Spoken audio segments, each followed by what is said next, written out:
So, as Minister Skinner mentioned, the whole point of this is making sure that we can develop and reform our system to enable the right systems to be delivered for the patients that we serve. We're going to hear now from Carol Bennett, who's the CEO of Consumers Health Forum, the peak consumer representative body. There's a short video we'll show you now.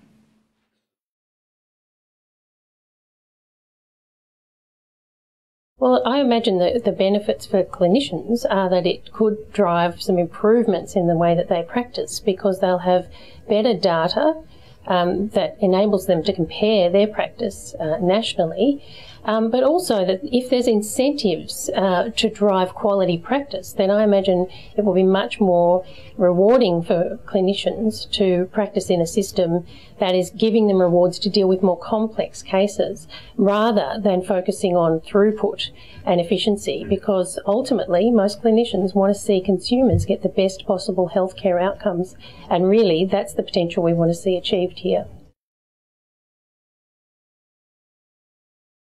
Well, look, this new approach could potentially really drive quality outcomes for health consumers if it really takes into account their needs, and it takes into account quality as the driver for improvements in the health system.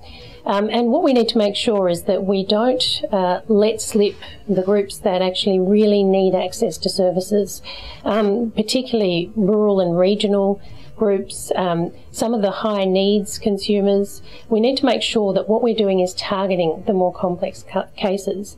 So, for instance, it might be easier to treat a 35-year-old with an appendectomy in a city hospital versus a 35-year-old schizophrenia patient in a regional hospital. But we don't want perverse incentives that mean that the 35-year-old with schizophrenia misses out on services. It's critical that we're meeting the needs of a whole range of consumers, particularly those who don't always get the best care or access to care in the Australian health system now.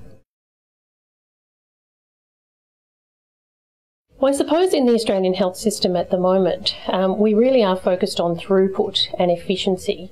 I think one of the really key challenges for the ABF is to ensure that we're driving quality outcomes in healthcare, and I'd imagine that for clinicians that's a very rewarding situation to be in if the quality of care is incentivised, and if they're able to see greater benefits from treating more complex cases in the health system.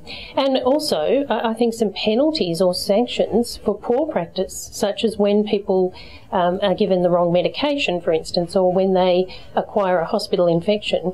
I think these are the sorts of things that the ABF has the potential to improve quality of healthcare, and ultimately for clinicians and for consumers who use the system. This is the real outcome that this new health reform can deliver.